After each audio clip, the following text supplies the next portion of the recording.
Good news po sa mga kawani ng gobyerno. Naglabas na ang Department of Budget and Management ng pondo para sa salary adjustment ng mga ahensya ng pamahalaan.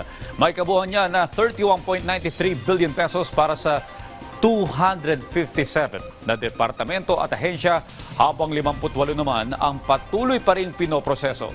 Ayon kay DBM Secretary Amenah Pangandaman, ginagawa nila ang lahat para maibigay na ang budget sa mga ahensya sa lalong madaling panahon. Hinihikayat din nila ang mga department heads na agad na ipamigay ang salary differential.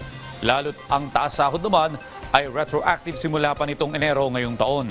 At para sa transparency, accountability at good governance, inatasan ni Pangandaman ang pagsasagawa ng Salary Standardization Law 4 dashboard kung saan makikita rito ang update hinggil sa mga inilabas na budget.